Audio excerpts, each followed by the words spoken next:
Assalamualaikum warahmatullahi wabarakatuh. Sebelumnya perkenalkan, nama saya Muhammad Noval dengan NIM 1911103010114. Nah, di sini saya akan menjawab beberapa pertanyaan dari ujian manajemen sumber daya perikanan, yaitu soalan pertama, bagaimana cara Anda mengelola laut Aceh dari segi ekologi, budaya dan sosial. Nah, di sini saya akan menjawab, yaitu potensi perikanan kelautan yang begitu besar dirasa masih belum selaras dengan pembangunan infrastruktur dan pendukung. Yang kedua, yaitu letak geografis Aceh, laut negara lain yang menyebabkan tingginya potensi pencurian ikan oleh kapal-kapal asing. Nah, di sini saya akan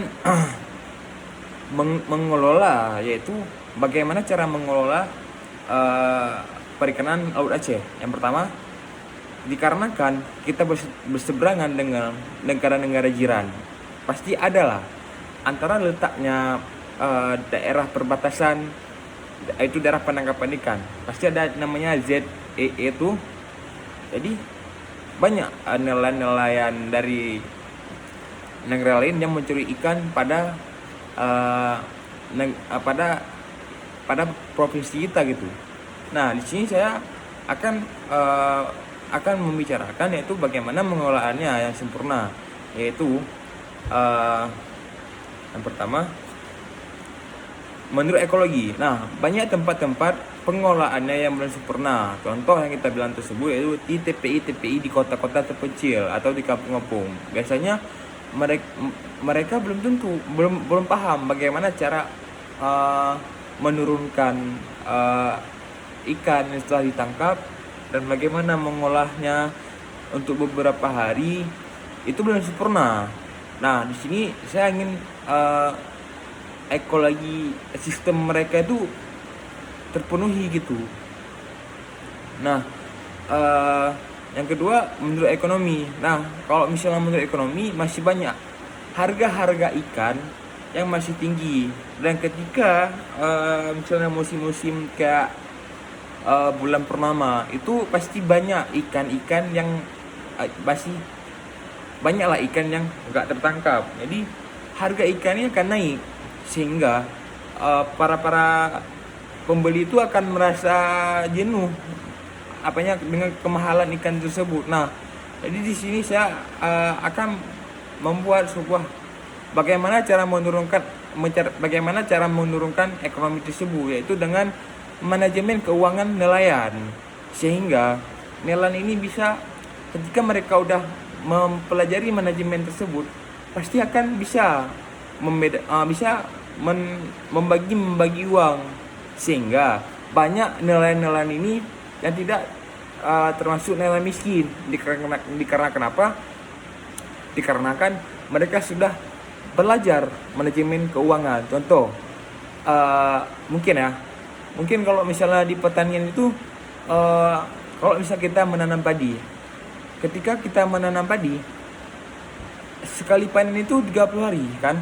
Nah, kalau ikan mungkin dalam sehari mereka, atau dalam seminggu mereka bisa membawa pulang ikan 3 ton, 5 ton. Tapi mereka kenapa dikatakan miskin? Karena itu yang pertama, manajemen ekonomi mereka belum terpenuhi. Itu mereka belum belajar mengenai manajemen keuangan. Nah, yang ketiga itu dari budaya. Nah, mungkin dari budaya Aceh itu banyak. Mungkin dari Aceh sendiri banyak budaya-budaya ada dan istiadat di Aceh. Contohnya yaitu Panglima Laut. Mungkin kalau di provinsi-provinsi lain nggak ada yang namanya Panglima Laut, dan ada yang namanya kalau misalnya hari Jumat tidak boleh ke laut. Nah, itu namanya budaya dan istiadat. Karena kenapa? Karena mereka mempercayakan ada dan istiadat dari nenek moyang mereka dulu. Jadi dari sinilah budaya dan istiadat itu harus kita memperkenalkan kepada anak-anak kita, mungkin cucu-cucu kita, bagaimana ada budaya Aceh ini terjaga, hingga kelestariannya terjaga, sehingga para wisatawan tertarik dengan adat dan istiadat di budaya Laut Aceh. Yang kedua, beberapa faktornya, yaitu ada bottom up planning, merupakan proses konsultasi di mana setiap tingkat pemerintahan tahunan memberikan berdasarkan mengajukan proposal yang diajukan tingkat pemerintahan di bawahnya.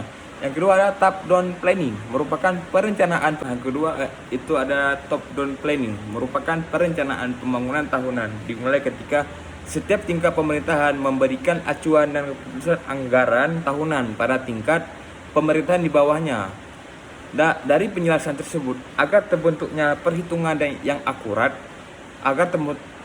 dan objektif, maka perlu bantuan dari pemerintah agar terlaksana dengan baik. Itu faktor-faktor tersebut. Nah, yang ketiga yaitu faktor-faktor penyebab berpotensi kurang penghasilan program pemberdayaan masyarakat kinerja perikanan, yaitu rendahnya kinerja petugas lapangan, dan yang kedua cenderung memilih lokasi yang tingkat penghasilannya tinggi sehingga menyebabkan pada pemilihan lokasi-lokasi yang salah. Dan yang ketiga, kurangnya bantuan fasilitas dari pemerintah. Dan yang keempat, terbatasnya keterampilan dan pengetahuan yang dimiliki oleh masyarakat. Nah, soal yang keempat, bagaimana cara mengatasi hal tersebut? Nah, yang pertama menurut saya, kita harus yaitu rendahnya kinerja petugas lapangan. Setidaknya kita sebagai mahasiswa perikanan ini bisa menjadi penyuluh perikanan pada kampung-kampung atau desa-desa terpencil, dan sehingga mereka tahu bagaimana pemberdayaan masyarakat itu berhasil, sehingga mereka tahu bagaimana manajemen orang ini orang itu. Dan yang keempat, terbatasnya keterampilan dan pengetahuan yang dimiliki oleh masyarakat. Itu kayak saya bilang tadi, yaitu penyuluh akan memberitahu bagaimana sistem pemberdayaan masyarakat. Dan itu kurangnya bantuan fasilitas dari pemerintah. Nah, dari pihak Dinas Perikanan Kelautan Aceh mungkin bisa meninjau ke tempat-tempat terpencil, contohnya kayak Pulau Aceh, Pulau Banyak. Itu mungkin mereka perlu sedikit bantuan fasilitas dari pemerintah. Nah, soal yang kelima, yaitu saya sebagai peran pemuda, ada beberapa permasalahan yang perlu diperhatikan terhadap lemahnya perekonomian masyarakat pesisir, yang pada umumnya para nelayan itu kebijakan perekonomian untuk masyarakat masih bersifat teritorial atau daratan, sedangkan pembangunan masyarakat yang berbasis kemaritiman masih belum maksimal karena masyarakat maupun pemerintah masih setengah hati memandang masyarakat pesisir, masih memandang istilahnya setengah hati memandang masyarakat pesisir. Mungkin kayak masyarakat pegunungan itu masih dilihat lah, tapi sedangkan masyarakat pesisir ini sangat disayangkan. Nah, selanjutnya adalah rendahnya tingkat pendidikan dan pengetahuan masyarakat pesisir, sehingga keterampilan yang dimiliki oleh penduduk pesisir terbatas pada masalahnya penangkapan ikan, di samping kurangnya pengetahuan tentang pengolahan lingkungan laut dan kehidupan ikan. Pola hidup masyarakat pesisir juga masih cenderung konsumtif dan kurangnya partisipatif masyarakat pesisir dalam pembangunan kelautan dan peningkatan kesejahteraan di kawasan pesisir ini. Sebagai masyarakat, nelayan melakukan praktik penangkapan ikan dengan menggunakan bom, penggunaan racun cyanida dalam penangkapan ikan, dan perusakan dan pengambilan terumbu karang untuk dijual. Padahal terumbu karang itu adalah tempat berkembang biaknya ikan.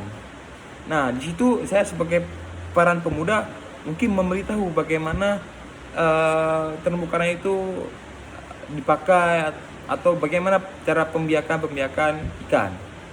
Habis itu, berdasarkan permasalahan tersebut, maka di situ penulis menawarkan sebuah solusi untuk peningkatan pendidikan. Jadi berdasarkan permasalahan itu, saya ingin membuat itu sebuah judul atau peningkatan pendidikan itu yang berjudul pemuda pesisir itu apa namanya? Pemuda pesisir menuju tiga E. Yang pertama education dan lingkungan dan wirausahaan. Di situ saya akan membuat sebuah education dan bagaimana cara menjaga lingkungan dan bagaimana cara kewirausahaan pada lingkungan pesisir. Mungkin itu saja. Assalamualaikum warahmatullahi wabarakatuh.